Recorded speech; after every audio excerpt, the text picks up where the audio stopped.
Europe से किला सैफुल्ला की तरफ मैंने अपना सफ़र जारी रखा।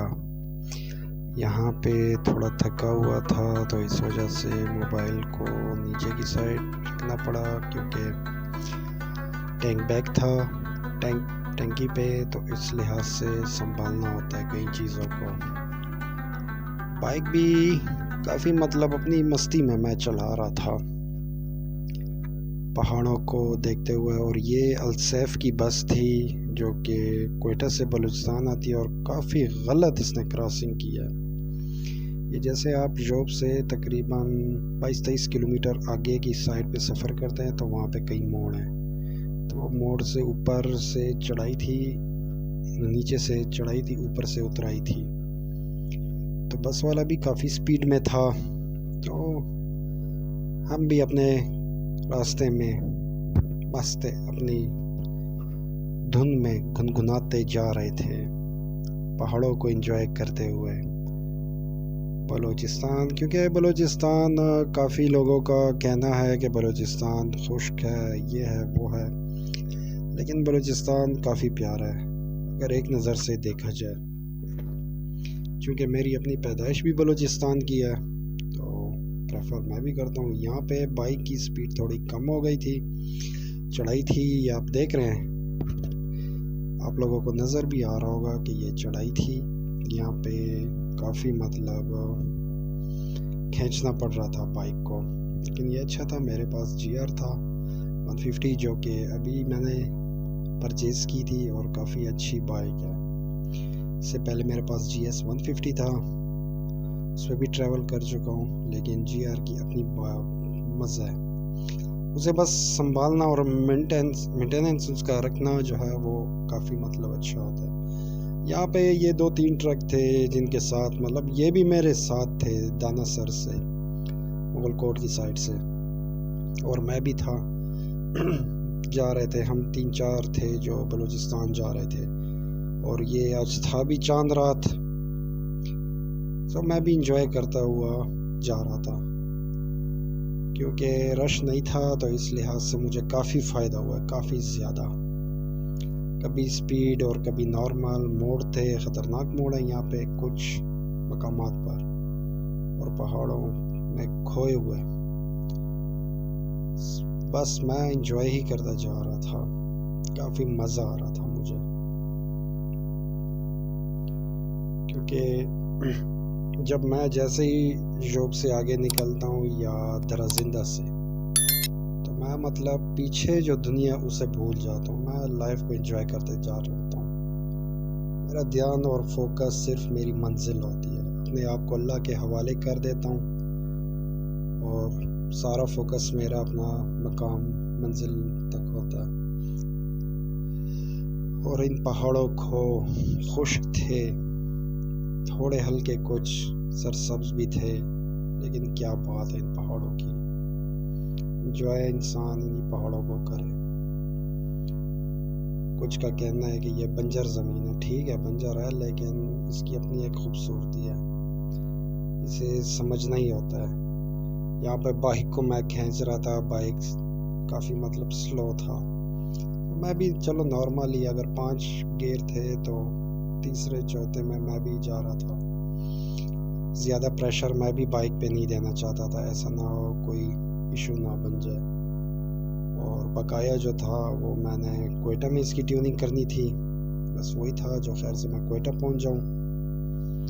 क्योंकि अगर आप सोलो राइडर हैं या किसी ग्रुप के साथ हैं, तो वैसे तो मैं TRC couple Riders lovers biker जो हैं इनका मेंबर हूँ, लेकिन बलूचिस्तान की साइड पे बहुत ही कम बंदे जा रहे होते हैं। कुछ अब हालात इस तरह हैं, कुछ डर के मारे नहीं जाते और कुछ जो है इंजॉयमेंट के लिए जाते हैं। वैसे मेरा प्रोग्राम था ईद के बाद का, सेकंड ईद को, लेकिन फिर मैंने सोचा वैसे फिर उस दिन भी निकलना होगा, फिर भी निकलना है, तो मेरे जहन में आइडिया आया, चलो यार आज ही क्यों ना चला जाऊँ। और ये जो सामने आपको पहाड़ का टुकड़ा नज़र आ रहा है, वो सामने बिल्कुल ये सीट पे, ये ऐसा लग रहा है किसी ने एक अजूबा ठहराया हो रास्ते में। ये वाहिद पहाड़ का टुकड़ा है जो मुसलसल एक ही जगह पे है। मतलब ये कि ना इसके साइड पे कोई दूसरा पहाड़ है ना दूसरे साइड पे। यहाँ पे काफ़ी ज़्यादा ट्रक भी ठहरे हुए थे जो कि लोडेड थे और ख़ाली वगैरह भी थे। कुछ सर्विस करा के वापस जा रहे थे बलूचिस्तान की साइड पे, क्योंकि लोगों ने पहुंचना होता था। पहुंच भी रहे थे अपने मकामात पे, क्योंकि ड्राइवर्स हज़रात हैं, इनका घर किसी का कहाँ पे होता है किसी का कहाँ पे। तो ये रहा पहाड़ का टुकड़ा जो कि काफ़ी मतलब इसकी अपनी एक कशिश है। इंशाल्लाह इसके बाद फिर ज़िंदगी रही और GS 1250 आ गया मेरे हाथ में, या होंडा 400 XCC। तो फिर इंशाल्लाह मैं यहाँ का विज़िट ज़रूर करूँगा, क्योंकि ये थोड़ा बाहर हो जाता है रोड से अंदर की साइड पे। तकरीबन 2-3 किलोमीटर में भी हो सकता है गैप हो रोड से, तो इस लिहाज से वही बाइक बेहतर रहेगा। तो मेरे पास जो GR है ये ट्यूबलेस टायर थे, इस वजह से मुझे इतना डर नहीं था इस पे। इसका एक थोड़ा मसला है, वो मैं कुछ लाख पहुँच के इंशाल्लाह सेट करूँगा, क्योंकि मुझे रात तकरीबन यही कानमी तरज़ी के आसपास ही होनी है जहाँ तक मुझे यकीन है। लेट हूँ, तकरीबन अभी बज रहे हैं 2:30 हैं, 3 तकरीबन होने ही वाले हैं और अभी तक मैं यहाँ पे घूम रहा हूँ। इसके बाद किला सैफुल्ला, फिर अपना खानूज़ई, फिर अपना कानमी तरज़ई, बोस्तान, फिर कुचलाग, फिर कोयटा। तो 3 एरिया हैं अभी तक। तो जहाँ पे उतराई थी वहाँ पे मैं भी बाइक को स्पीड दे रहा हूँ। मुझे पहुँचना था मंजिल मकसूद तक और काफ़ी ये ग्रीन थे। यहाँ पे कुछ एरियाज़ ऐसे भी हैं जहाँ पे ये बागात वगैरह है।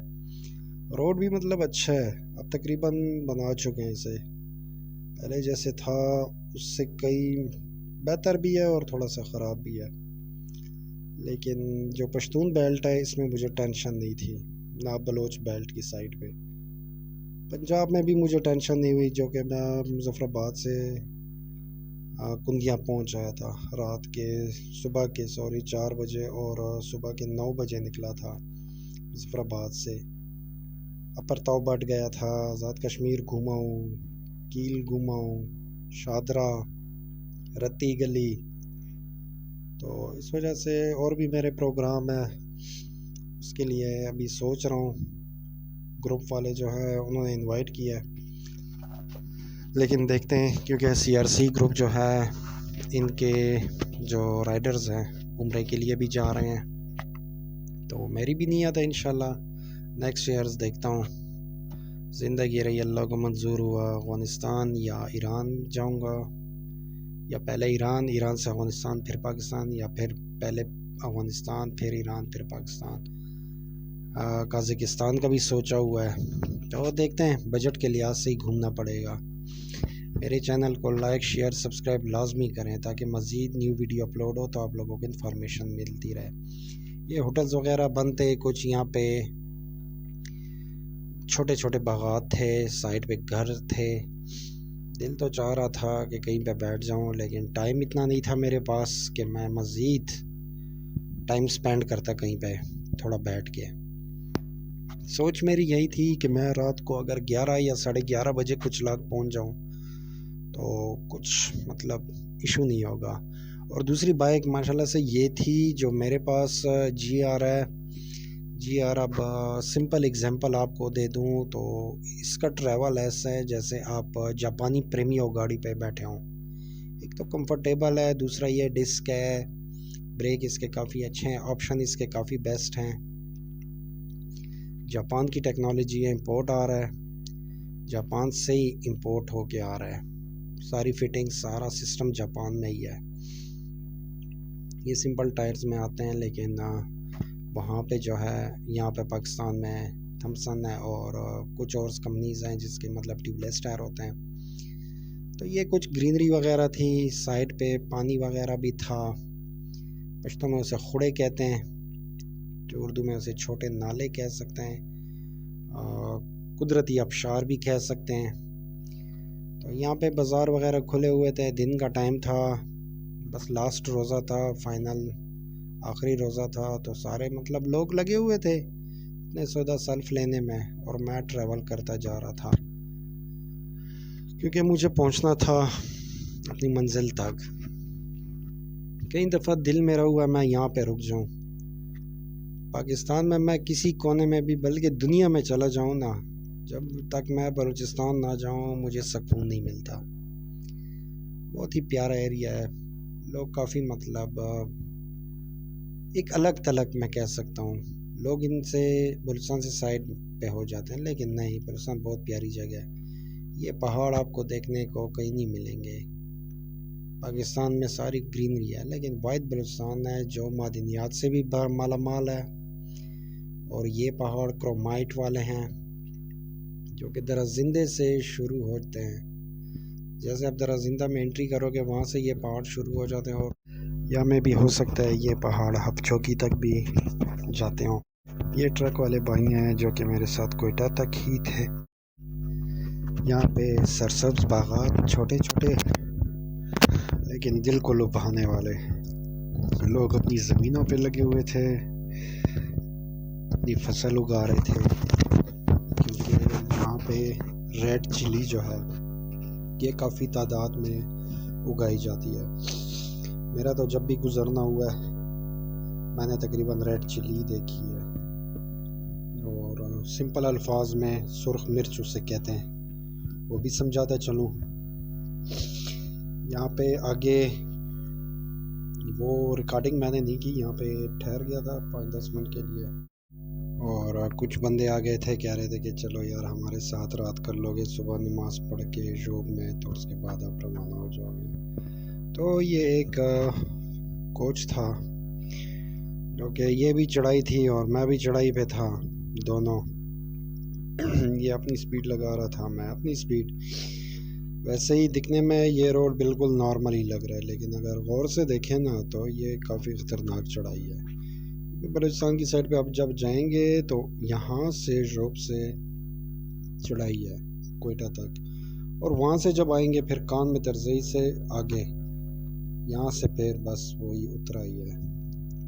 फिर और दूसरी बात ये थी कि यहाँ पे मैं स्लो भी जा रहा था नॉर्मल स्पीड में, इस लिहाज से क्योंकि हवा काफ़ी तेज़ थी, तो हवा का जब ज़ोरदार एक झटका लगता है तो बाइक कंट्रोल से बाहर हो जाता है। तो इस कोच वाले को मैंने जाने दिया, मैं नॉर्मल हो गया। उसके बाद फिर मैंने दरमियान में स्पीड लगा ली, क्योंकि यहाँ पे मैं थोड़ा मेरी तबीयत थोड़ी ढीली थी बिल्कुल इस साइड पे, और मैं बस दिल चाह रहा था कि ठहर ही जाऊँ। फिर मैंने सोचा कि नहीं यार, निकलने बस निकलते हैं। मोड़ जो थे काफ़ी ख़तरनाक है। अब टर्न आप देख लें, अगर यहाँ पे 100-120 की स्पीड से मुड़ा जाए तो बाइक गिरने का ख़तरा होता है। और इस बाइक का ये मज़ा था, जैसे GS GR ये जो है इनकी रोड ग्रिप काफ़ी ज़बरदस्त है, काफ़ी ज़बरदस्त। ये जैसे पुराने वो यामा होते थे हमारे वालिद के टाइम में, जो कि मतलब काफ़ी अपने ज़माने में मशहूर थे। उसके बाद तो फिर कई डिफरेंट आ गए हैं, अभी तो यामा में YBR G भी आ चुका है। तो यहाँ पे जो था इसका भी यही सिस्टम था। मैं इसे थोड़ा स्लो करके चेक कर रहा था, यहाँ पे इसकी टेस्टिंग थी, लेकिन ये अच्छा ही अपनी टेस्टिंग में पास हुआ है। मेरी आदत है कि मैं जो भी बाइक लेता हूँ पहले उस पर लॉन्ग रूट ट्रैवल करता हूँ, ताकि मुझे उसका पता चल सके कि वो कितना पायदार है, और उसके बाद ही मैं अक्सर फ्रेंड्स को यही सलाह देता हूँ, यार अगर लेना है तो GS 150 या GR 150 लें, क्योंकि ये अच्छे बाइक्स हैं। CBF 150 तो होंडा वाले अभी तक मैंने चलाए नहीं है, लेकिन इस्लामाबाद पिंडी की साइड पर मैंने काफ़ी देखे हैं, क्योंकि यह है पहाड़ी इलाका। यहाँ पे YBR G या GR या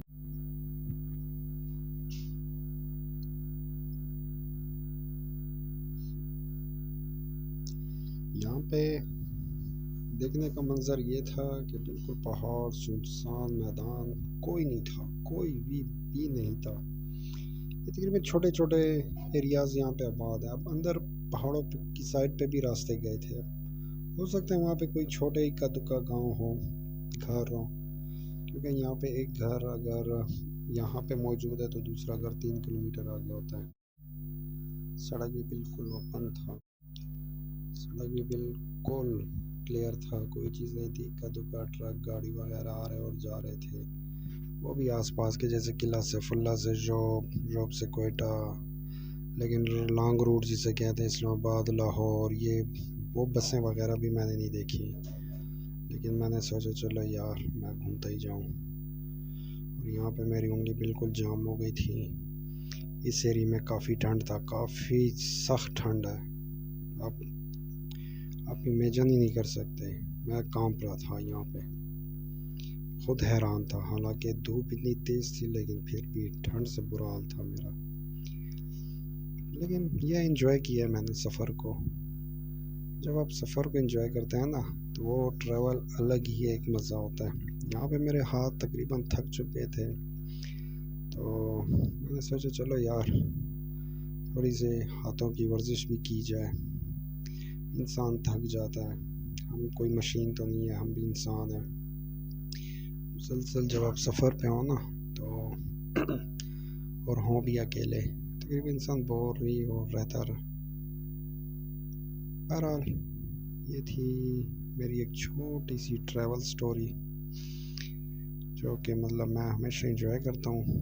और सोलो ट्रैवल तकरीबन करता हूँ। टीआरसी ग्रुप का भी मेंबर हूँ, कपल राइडर्स का भी, लवर्स बाइकर का भी। अभी इंशाल्लाह उम्मीद है आगे भी कुछ ग्रुप्स हैं उन्हें भी ज्वाइन करूँगा। अभी भी एक ग्रुप नेक्स्ट मंथ में जाएगा, तो 20 अप्रैल को। इस वजह से मेरी सोच यही है कि भाई मैं इस दफ़ा नहीं जाता उनके साथ, लेकिन अगस्त के एंड में या जुलाई के एंड में, इन टाइम में मैं तकरीबन, मेरी सोच है कि मैं जाऊँ। एक दुका ट्रक थे जो कि मेरे साथ बलूचिस्तान जा रहे हैं, और हो सकता है मैं भी ये रास्ते में कहीं पर ठहर जाऊँ। लेकिन मेरा तो ट्रैवल था बलूचिस्तान का, क्योंकि मैंने कोयटा पहुंचना था। एक दो जगह पे भी ये भी ठहर गए थे, और एक छोटी सी जगह पे मैं भी ठहर गया था दरख्त के नीचे कुछ थोड़ी देर आराम करने के लिए। उसके बाद फिर से मैंने अपना ट्रैवल स्टार्ट किया। कदों का जो मतलब दूर के लोग थे, अपने अजीज़ अकारिब को ईद मिलने जा रहे थे, या उनकी फैमिलीज़ कोयटा में थी या किला सैफुल्ला में, एनीवन, तो वो भी काफ़ी मतलब आ रहे जा रहे थे, लेकिन इतने नहीं थे इतने आम रूटीन में होते हैं लोग। काफ़ी मतलब चले भी गए थे, और एक दुक्का जो रह गए थे जॉब के लिहाज से या बिज़नेस के लिहाज से, एनीवन, तो वो भी अभी जा रहे हैं। ईद हर एक ने गुजारनी होती है, लेकिन मेरे पास जो था जीआर था इस वजह से, और मेरा प्रोग्राम भी बन चुका था तकरीबन महीना डेढ़ पहले कोयटा का, कि मैंने ईद कोयटा में गुजारनी है। तो इस वजह से मैंने तवक्कल की और बिस्मिल्लाह पढ़ा और निकल भी।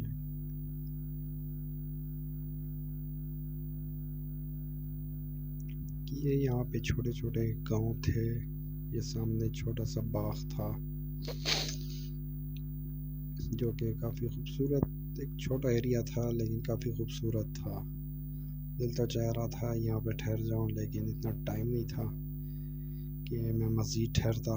मुझे निकलना था कोयटा की साइड पे, और आगे किला सैफुल्ला भी पहुँचना था।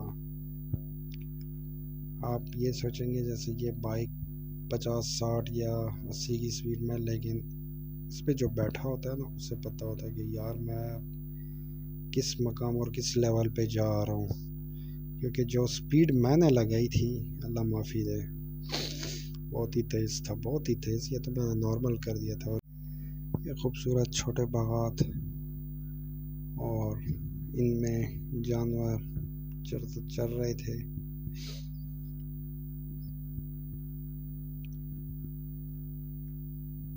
लेकिन जो GR का ट्रैवल है, आप ये समझेंगे जैसे आप प्रेमियो गाड़ी में ट्रैवल कर रहे हैं जापानी में। कंफर्टेबल के लिहाज से बहुत बेस्ट है, ट्रैवलिंग के लिहाज से। लेकिन ये आपको जैसे इसका मोबिल ऑयल होता है, जिसे हम मोबिल कहते हैं, वैसे तो मोबिल ऑयल कहते हैं, लेकिन तकरीबन माशाल्लाह से अक्सर हम जो है मोबिल कहते हैं। वो अगर इसमें ओरिजिनल जापानी डाल दिया जाए और इसकी ट्यूनिंग बेस्ट हो तो मैं कहता हूँ क्या बात है। और कोयटा में मैं इसकी ट्यूनिंग करूँगा अब्दुल सत्तार रोड पे सुजुकी शोरूम में। वो हैवी बाइक्स और इनके भी करता रहता है, और मैंने उसे कहा भी था, उसने कहा था जब फिर आओगे फिर इसकी करेंगे सेटिंग। और देखते हैं, ईद का दूसरा दिन भाई ने दिया था, क्या होता है। यहाँ पे एक छोटा सा 1122 ऑफिस है। उसके बाद जो है बस ये कद्दू का छोटे से घर हैं, छोटे छोटे बागात हैं, और तकरीबन लोग अपने कामों में मसरूफ़ थे। यहाँ पे एक टेंशन थी मुझे, जो ईरानी पेट्रोल डलवा लूँ। फिर मुझे टेंशन होती है कि भाई कोयटा कैसे पहुँचूँ। ईरानी पेट्रोल तकरीबन पानी मिक्स होता है उसमें, बंदा डर रहा होता है, और यकीनन होगा भी ऐसे, बाइक में कोई ना कोई फॉल्ट ज़रूर आएगा। तो चलो देखते हैं क्या होता है। फ़िलहाल तो हम अपने सफ़र को एंजॉय कर रहे हैं। यहाँ पे काफ़ी तेज़ हवा चल रही है, जो कि बाइक का कंट्रोल से बाहर हो रहा है, लेकिन ये अच्छा है, वज़नी बाइक है, रोड ग्रिप इसकी बेहतर है, टायरों की ग्रिप भी, तो ये अपने आप को कंट्रोल कर पा रहा है। वरना हम इंसान क्या कर सकते हैं। अल्लाह की मदद साथ है, इंशाल्लाह खैर से कोयटा पहुँच जाएंगे रात तक। थोड़ी सी भूख भी लगी है अब तो। आगे देखते हैं, कहीं पे कोई जगह ऐसी बेस्ट आ जाए तो वहीं पे थोड़ी देर के लिए ठहर जाएंगे।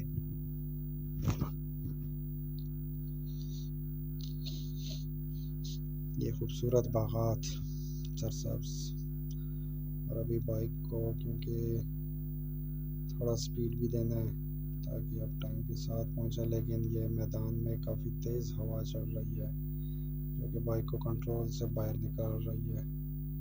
ये छोटे बागात हैं, ओके। अंगूर तकरीबन सीज़न में काफ़ी मैंने देखे हैं, यहाँ पे सेब भी देखे हैं। किसी टाइम में इस एरिया में काफ़ी पानी हुआ करता था, अब तो ये खुश्क हो चुका है, लेकिन पानी काफ़ी हुआ करता था यहाँ पे।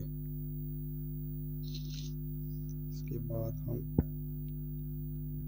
खैर से शिरानी एरिया था, नाम इसका मैं भूल गया, तेज़ी में था, गुज़र गया हूँ, तो देख के बता देता। इसके बाद जो है पहाड़ों के कलर्स आप चेक करें, बहुत ही खूबसूरत कलर्स हैं। अगर एक साइड पे ब्लैक है तो दूसरी साइड पे हाफ ब्लू कलर के पहाड़ हैं, दरमियान में ये खेत वगैरह, लोग काश्तकारी कर रहे हैं। जैसे कि पहले मैं बता चुका हूँ कि यहाँ पे रेड चिली उगाई जाती है, मतलब सुर्ख मिर्च। ये मोड़ भी है, काफ़ी ख़तरनाक है। GS पे यहाँ पे मैं स्लिप होते होते बचा था। यहाँ पे काफ़ी तेज़ बारिश थी और मेरा कंट्रोल से बाइक निकल गया था।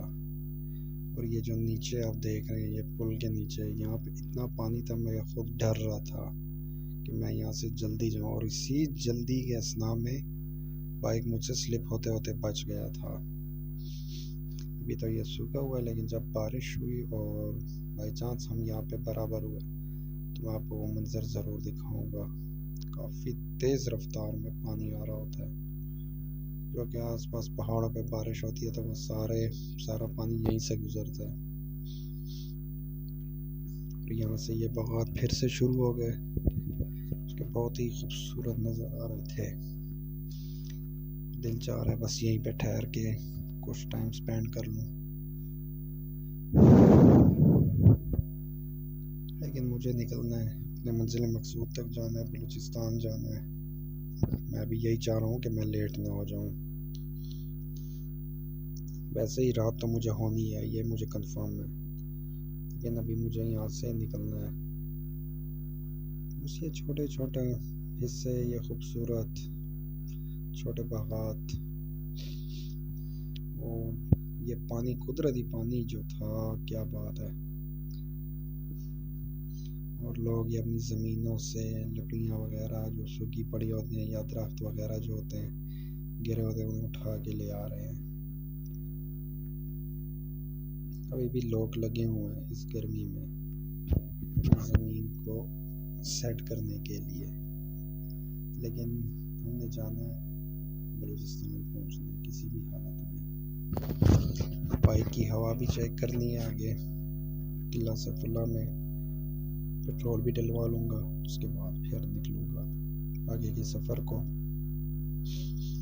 फ़िलहाल तो हम घूम रहे हैं जोग और किला सैफुल्लाह के दरमियान में, लेकिन इंशाल्लाह निकलते हैं, लेट ना हो जाए कहीं पे। मेरे चैनल को लाइक शेयर सब्सक्राइब लाजमी करें ताकि मज़ीद न्यू वीडियो अपलोड हो तो आप लोग इन्फॉर्मेशन मिलती रहे। अब इस भाई के कारनामे चेक करो, मैं हारन दे के जा रहा हूँ और ये जो है दरमियान में भी निकलने की कोशिश में था। लग जाते तो फिर कसूर हमारा था। वैसे ही मुझसे पहले 2 बाइकर जो थे वो निकल गए थे। उन्होंने तफ्तान ईरान जाना था, आगे उन्होंने उम्रे की साइड पे जाना था उम्रे के लिए, तो वो निकल गए थे। हालांकि उन्होंने मुझसे रब्ता किया था कि यार अगर आपने जाना है तो हम निकल रहे हैं, तो मैंने सोचा चलो निकल जाऊं, लेकिन उन्होंने कहा नहीं यार हमने आगे निकलना है। इस वजह से फिर मैंने अपना प्रोग्राम डिले कर दिया। कुछ ट्रक वगैरह जो कि वही जिसे मैं पीछे छोड़ आया था, दरमियान में मैं ठहर गया हूँ 1-2 जगह पे, जो कि थका हुआ हूँ इस वजह से। और इनकी स्पीड अब चेक कर, खाली ट्रक है लेकिन काफ़ी स्पीड में जा रहे हैं। आगे इन्हें भी घर पहुँचना होता है। मेरे चैनल को लाइक शेयर सब्सक्राइब लाजमी करें ताकि मज़ीद न्यू वीडियो अपलोड हो तो आप लोगों को इन्फॉर्मेशन मिलती रहे। यहाँ पे कुछ देर के लिए ठहर जाऊँगा क्योंकि थका हुआ हूँ। बाइक को भी सुकून मिल जाएगा और मुझे भी। इंशाल्लाह 10-20 मिनट रेस्ट करता हूँ। आगे बाइक वाला भी ठहर गया मेरे लिए, ये क्या कर रहा है। नीचे ज़मीनों पे काम करने वाले भी ठहर गए हैं।